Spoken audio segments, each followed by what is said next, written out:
हरियाणा और पंजाब के किसान जो लड़ाई लड़ रहे हैं, मैं हरियाणा और पंजाब की बात इस वजह से कर रहा हूं क्योंकि ये दो सूबे हैं जहां फसलों के हालात कुछ ठीक थे, भाव मिल जाता था, खरीद हो जाती थी। अब जो इनको लग रहा है कि कहीं न कहीं जो कानून आ रहे हैं वो देश के तो हालात पहले से ही ख़राब थे, इनके भी हालात वो ख़राब करने का काम करेंगे। एग्ज़ाम्पल के तौर पर मेरे साथ कुछ किसान हैं, इस वक्त मध्य प्रदेश से आए हैं। ये जो किसान हैं वो मध्य प्रदेश में जा कर के खेती करते हैं। बेसिकली कुछ पंजाब के हैं, कुछ हरियाणा के हैं, कुछ अलग अलग राज्यों से वहाँ पहुँचे थे। इनके अनुभव क्या है वहाँ खेती करने के और हरियाणा पंजाब की खेती को देख कर के क्या अंतर है, और जो ये कानून है वो कहाँ इन तमाम चीज़ों को जा कर के जोड़ते हैं। आइएगा सर, नाम बताएं और थोड़ा सा अपना परिचय आप दे दें कि हरियाणा में कहाँ से थे। मेरा नाम जितेंद्र सिंह है। हम हरियाणा के करनाल ज़िले से बिलोंग करते हैं और अभी प्रेजेंट में हम शिवपुरी के मध्य प्रदेश के शिवपुरी ज़िले में निवास करते हैं। वहाँ पे खेती करते हैं, फार्म हाउस है हमारे। कितने साल से मध्य प्रदेश में आप खेती कर रहे हैं? पिछले 23-24 साल से हम मध्य प्रदेश में हैं। तो अभी जो चर्चा आप कर रहे थे, क्या फ़र्क है हरियाणा पंजाब की फसलों में, फसलों के दाम खरीद में, और एमपी के जो प्रोसेस वहाँ का है? सर, हम देखते थे कि हरियाणा और पंजाब में आज तक कभी भी फसलों का पंजीयन जो होता है, रजिस्ट्रेशन की बात नहीं की जाती थी, ना होता था। यहाँ पे कोई छोटे से छोटा किसान भी अपनी क्रॉप को लेके मंडियों में आता है हरियाणा में, तो उसको ये नहीं पूछा जाता था कि तेरी ज़मीन कितनी है, तू कहाँ से लेके आया है, तूने ज़मीन ठेके से लिया है, बटिया से लिया है, क्योंकि हम यहीं से बिलोंग करते हैं और हमारी ज़मीनें भी हैं, खेती भी यहाँ पे, हमारे सब रिलेटिव यहाँ पे हैं, हम देखते हैं। तो ईजिली ये लोग हैं हमसे बहुत अच्छे थे। ये हमारे से फसल की कटाई 1 महीना बाद में शुरू करते हैं हरियाणा पंजाब वाले, और ये 15 दिन में अपनी फसल को मंडियों में ले जा के बेच के फ्री हो जाते हैं किसान। हम इनसे 1 महीना पहले कटाई करते हैं अपनी फसलों की, हार्वेस्टिंग इनसे 1 महीना पहले करते हैं। गेहूं की बात करें तो कब वहाँ पे फसल पक के तैयार हो जाती है? वहाँ पे मार्च में कटाई शुरू हो जाती है, 15 मार्च से शुरू हो जाती है, और मार्च से शुरू में ही हो जाती है वैसे तो, और यहाँ पे 15 अप्रैल को शुरू होती है, और ये 15 अप्रैल को कटाई शुरू करके लास्ट अप्रैल तक फ्री हो जाते हैं, ज़्यादा से ज़्यादा 15 मई तक फ्री हो जाते हैं, और हमारा मई जून फसल बेचते हुए निकल जाता है। पहले तो हम 1 महीना कागज़ों को लेके घूमते रहते हैं रजिस्ट्रेशन के लिए, पंजीयन जो वहाँ पे सिस्टम है। और छोटे किसान जो 90% किसान है, 90% किसान छोटे और अनपढ़ किसान है, वो तो अपना पंजीयन करवा ही नहीं पाते हैं, ना ही उनकी फसलें एमएसपी पे बिकती हैं। और जिन किसानों के पंजीयन हो भी जाते हैं तो उनको अपनी फसल बेचने के लिए इतनी फसल उसको बोने से लेके उसके पकने तक उसको समस्या का सामना, इतनी मेहनत नहीं करनी पड़ती जितनी फसल उसको अकेले फसल बेचने में जितनी मेहनत करनी पड़ जाती है किसानों को। एक ट्रॉली फसल की बेचने के लिए 10-10 दिन तक लाइनों में लगना पड़ता है, चाहे वो सोसाइटियों के ऊपर गेहूँ बिकती है, कभी बारदाना ख़त्म हो गया, कभी माल नहीं उठ रहा है। और मंडियाँ नहीं है एमपी में? नहीं है मंडियों में, एमएसपी पे माल मंडियों में नहीं बिकता है, सोसाइटियों में बिकता है। यहाँ हमारे यहाँ पे एक साइलो सेंटर बना है, वहाँ पे भी पिछले साल गर्मियों में किसानों की इतनी भारी समस्या हुई, 10-10 दिन तक लाइनों में लगे रहे किसान लोग अपनी फसल को लेके। एक ट्रॉली या किसान 10 दिन में बेचेगा जाके तो कहाँ तक बेच पाएगा किसान? पीने के लिए पानी नहीं है, सिर के ऊपर छाया नहीं है, गर्मी से इतना बेहाल हो जाता था किसान। और हमने उनको पूछा कई बार, जो वहाँ पे अधिकारी लोग आते थे, कि इन लोगों का हमें गुनाह तो बताओ कि इनका गुनाह क्या है, जिनको आपने 10-10 दिन तक लाइन में लगा रखा है। इन लोगों ने क्या गुनाह किया है, ये जुल्म इन्होंने क्या किया है? ये अपनी फसल गेहूँ बेचने के लिए आए हैं या अफीम बेचने के लिए आए हुए हैं ये? तो उनके पास कोई जवाब नहीं होता था। और फिर वो लास्ट में जाके लास्ट डेट तक भी फसल नहीं बिक पाती थी, तो जो लोग बेचारे 10-10 दिन से लाइनों में लगे हुए किसान थे, वो भी ट्रॉलियाँ लेके अपनी लेने वापस गए। और जो अधिकारी लोग थे, तहसीलदार साहब हमारे और एसडीएम साहब, उनसे भी हमने ये सवाल किया कि साहब ये जो लोग 10-10 दिन से आज आपकी जो लास्ट डेट है आज ख़त्म हुई है, ये तो 10 दिन पहले से लाइन में लगे हुए हैं बेचारे, इनका क्या गुनाह है? इनको क्यों वापस भेज रहे हैं? जो लाइन में लगा हुआ है किसान, उसका माल तो तुलवाओ।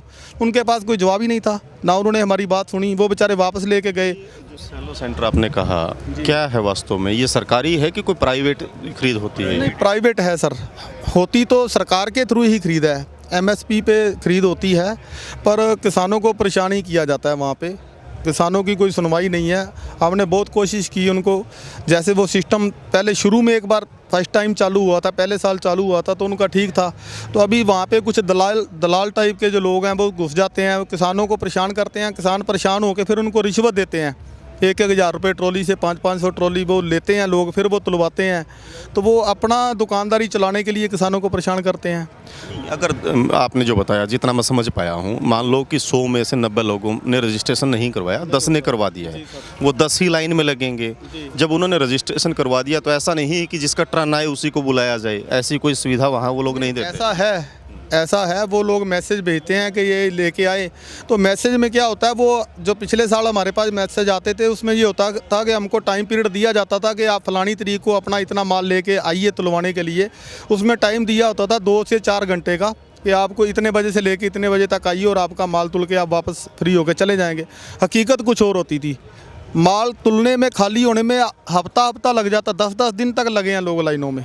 मतलब टाइम घंटों में देते थे पर तुलने में 10-10 दिन लग जाते थे, व्यवस्था नहीं हो पाती थी। जो लोग रजिस्ट्रेशन करवाते हैं उसमें से कितने प्रतिशत, मान लो 90 में से 100 में से 90 ने रजिस्ट्रेशन नहीं करवाया, 10% ने करवाया, वो 10 में से कितने लोगों की खरीद हो पाती है? एक्चुअल में ज़मीनी हालात क्या है? 10% जो जिनका हो पाता है उसमें से भी कुछ रह जाते हैं, 2-4% लोग रह जाते हैं, पूरे की नहीं हो पाती है। फिर गेहूँ वगैरह की तो पेमेंट हो जाती है, और कई चीज़ें तो ऐसी हैं जैसे उड़द की खरीद होती है और चने की खरीद होती है, उनकी पेमेंट में ही 6-6 महीने लग जाते हैं कई बार। ये समस्या, हम तो ये चाहते थे कि जो हरियाणा और पंजाब का सिस्टम है फसल को तुलवाने का, वो सिस्टम हमारे मध्य प्रदेश में लागू किया जाए। वो हरियाणा पंजाब का सिस्टम हमारे मध्य प्रदेश में लागू ना करके वहाँ का गंदा सिस्टम हम उसको कहेंगे, वो हरियाणा और पंजाब के ऊपर थोपने की बात कर रहे हैं। तो हमें इस चीज़ से दुख हुआ। हम तो ये चाहते हैं कि जो हरियाणा और पंजाब में पहले से जो सिस्टम चला आ रहा था, बहुत अच्छा सिस्टम था, वही रहना चाहिए और वो सिस्टम हमको भी दिया जाए।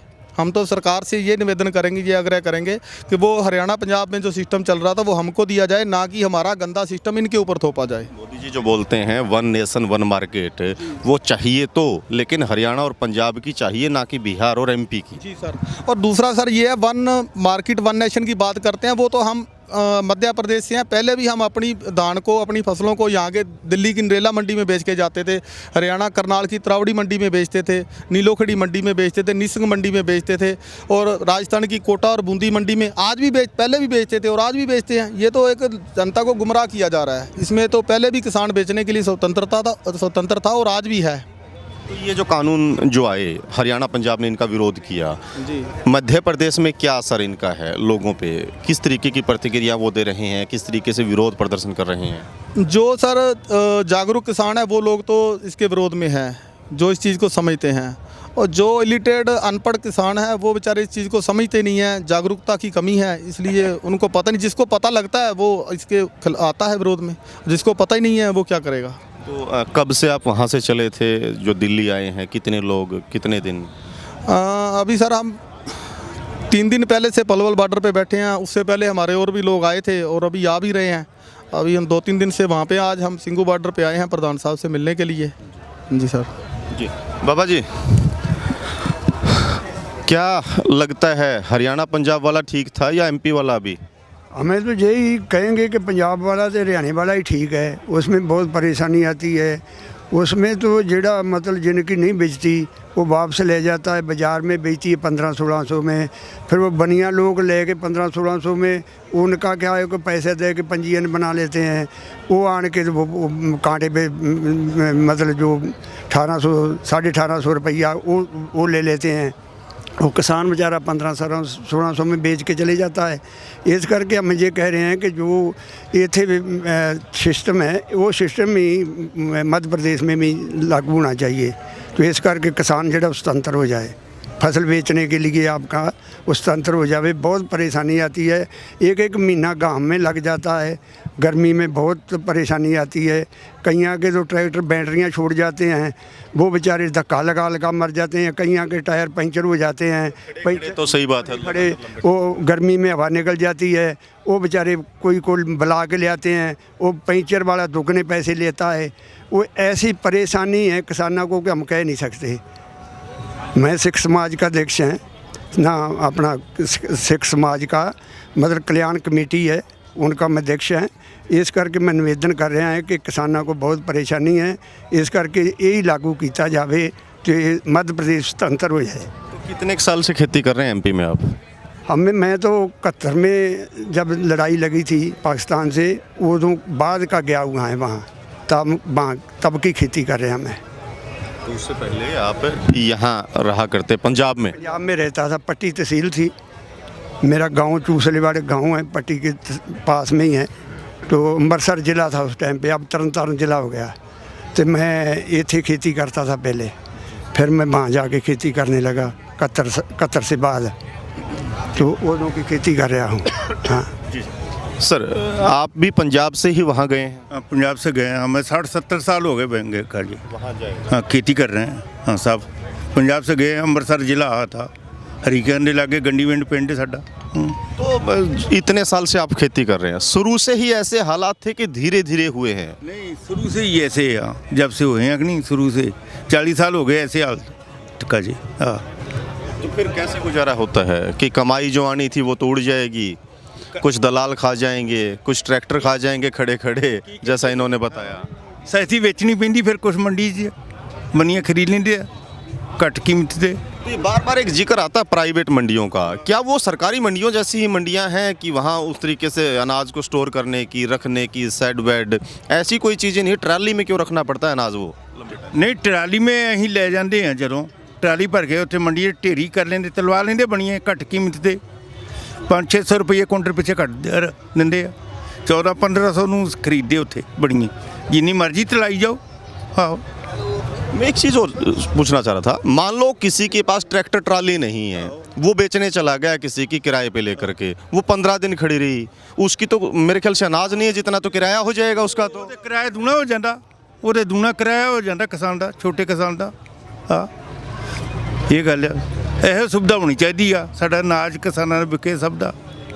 मोदी जी समझ क्यों नहीं रहे इन तमाम चीज़ों को? मोदी जी की मर्जी आ। आहो, घेर के बैठे मोदी जी नूं। आहो, इसे करके धक्के खांडे मनूगा, मनू क्यों नहीं किसानां दी। हाँ, कैसे मानेंगे? तरीका क्या रहेगा मनाने का? नहीं करूँ तो फिर आर पार दी होगी लड़ाई, और की आ, फिर मरांगे चाहे मारांगे। आहो, हटांगे नहीं पिछे। हाँ, आप उससे करो ना, अं हटांगे नहीं। हाँ, हटण वाले नहीं गए अं पिछे। अं 50-60 साल हो गए सानू गया नूं उत्थे, 60 तो उत्ते। दर जी, आप भी पंजाब से ही गए हैं? मैं करनाल ਜ਼ਿਲ੍ਹੇ ਤੋਂ ਹਾਂ ਜੀ। ਹਾਂ ਜੀ, ਕਰਨਾਲ ਜ਼ਿਲ੍ਹੇ ਤੋਂ। ਵੈਸੇ ਜ਼ਮੀਨ ਉਹਦੀ ਸਾਡੀ ਉੱਥੇ ਵੀ ਹੈ, ਹਾਂ ਸ਼ਿਪਰੀ ਜ਼ਿਲ੍ਹੇ ਦੇ ਵਿੱਚ। ਬਾਕੀ ਸਾਰਾ ਪਰਿਵਾਰ ਇੱਥੇ ਹੀ ਹੈ, ਇੱਕ ਮੈਂ ਇਕੱਲਾ ਹੀ ਵਿੱਚੋਂ ਨਿਕਲ ਕੇ ਉੱਧਰ ਗਿਆ ਹੋਇਆ। ਅਸੀਂ ਉਹਨਾਂ ਨੂੰ ਦੱਸਦੇ ਸਾਂ ਨਾ ਵੀ ਸਾਡੇ ਹਰਿਆਣੇ ਪੰਜਾਬ 'ਚ ਆਹ ਚੀਜ਼ ਹੈ, ਮੰਡੀਕਰਨ ਐਵੇਂ ਹੈ, ਤੋ ਹੈਰਾਨ ਮੰਨਦੇ ਸਨ ਵੀ ਪੈੜੀ ਤੇ ਕੰਪੈਨ ਲੱਗੀ ਹੁੰਦੀ ਹੈ, ਸਿੱਧਾ ਬੋਰੀ 'ਚ ਮਾਲ ਪੈ ਜਾਂਦਾ, ਪਰ ਉੱਥੇ ਸਾਨੂੰ 15-15 ਦਿਨ ਲਾਈਨ 'ਚ ਲੱਗ ਕੇ ਮਾਲ ਤਲਵਾਉਣਾ ਪੈਂਦਾ। ਜਿਹੜੀ ਤੁਸੀਂ ਗੱਲ ਕੀਤੀ ਹੈ ਨਾ ਵੀ ਉਹਨਾਂ ਨੂੰ, ਛੋਟੇ ਕਿਸਾਨ ਨੂੰ ਉਹ ਕੀ ਕਰੇਗਾ ਵਿਚਾਰਾ ਜਿਹੜਾ ਕਿਰਾਏ 'ਤੇ ਭਰਾ ਕੇ ਲਿਆਵੇਗਾ? ਕਿਰਾਏ ਵਾਲਾ ਤਾਂ ਕਿਰਾਏ ਨਹੀਂ ਪੂਰਾ ਹੋਣਾ, ਮਰ ਜਾਏਗਾ। ਇਹ ਸਿਸਟਮ ਬੜਾ ਗੰਦਾ ਹੈ। ਇਹ ਸਾਡਾ ਪੰਜਾਬ ਹਰਿਆਣਾ ਦਾ ਸਿਸਟਮ ਤਾਂ ਹੀ ਅਸੀਂ ਜ਼ੋਰ ਲਾਉਂਦੇ ਹਾਂ ਵੀ ਇੱਧਰ ਨੂੰ ਸਾਡੇ ਵੱਲ ਨੂੰ ਆ ਜਾਏ, ਵੀ ਚਲੋ ਅਸੀਂ ਟੁਰ ਤੇ ਉੱਧਰ ਗਏ ਹੀ ਹਾਂ, ਵੀ ਚਲੋ ਹੁਣ ਸਾਨੂੰ ਥੋੜਾ ਬਹੁਤਾ ਫਾਇਦਾ ਤਾਂ ਹੋ ਜਾਏ। तो वो लोग इतना उठते क्यों नहीं हैं, डिमांड क्यों नहीं करते कि हमें हरियाणा पंजाब का सिस्टम दे दो, ना कि हमारे वाला वहाँ थोपो? ਵੇਖੋ ਉਹਨਾਂ ਦੀ ਸੋਚ ਕੁਝ ਹੋਰ ਸਿਸਟਮ ਦੀ ਹੈ। ਜਦੋਂ ਬੰਦੇ ਨੂੰ ਅਗਾਂਹ ਥੋੜਾ ਸੋਚੇਗਾ ਤਾਂ ਹੀ ਉਹ ਕਿਸੇ ਬਾਰੇ ਗੱਲ ਕਰੇਗਾ। ਉਹ ਜਿਹੜੇ ਘਰ ਘਰਾਣੇ ਵਾਲਿਆਂ ਨੇ ਉਹ ਇੱਕ ਨਮਕ ਦੇ ਪਿੱਛੇ ਲੱਗੇ ਹੋਏ ਨੇ ਜੀ, ਰਾਜੇ ਮਹਾਰਾਜਾਂ ਦਾ ਹੀ ਨਮਕ ਖਾਦਾ, ਉਹ ਭਾਵੇਂ ਜੋ ਮਰਜ਼ੀ ਕਰ ਜਾਣ, ਸਿਰਫ ਹਾਂ ਰਿਆਸਤ ਵਾਲਾ ਸਿਰ, ਉਹ ਇਸ ਕਰਕੇ ਨਹੀਂ ਬੋਲਦੇ। बहुत बहुत शुक्रिया आप लोगों का। तो ये फ़र्क था जो बेसिकली ये ज़मीनी हालात थे, वहाँ के लोगों से ही नहीं, अलग अलग प्रदेश के जितने भी लोग आपके जानकार हैं, खेती किसानी से जुड़े हैं या खेती किसानी की समझ रखते हैं, जानकारी रखते हैं, अपना फ़ोन उठाइए, उनको मिला करके पूछिए कि हालात क्या हैं आपके, और फिर तुलना कीजिए हरियाणा और पंजाब के हालात से। पता लगेगा कि यहाँ के लोग ज़्यादा क्यों इन आंदोलनों में बढ़ चढ़ कर भाग ले रहे हैं, और क्यों वहाँ के किसान आ तो रहे हैं, डिमांड तो कर रहे हैं, धीरे धीरे जागरूकता आ रही है, पता लग रहा है, और कोशिश कर रहे हैं कि नहीं, एक मॉडल तो दे दो, लेकिन बिहार मध्य प्रदेश का नहीं, हरियाणा और पंजाब का। लगातार जुड़े रहें आप हमारे साथ, तमाम तरीके के अपडेट और तमाम तरीके की खबरों के लिए आप द एग्रो के पेज को लाइक करें, यूट्यूब चैनल को सब्सक्राइब करें। अपने सहयोगी किस्मत राणा के साथ मैं रुद्रा राजेश कुंडू, दिल्ली बॉर्डर।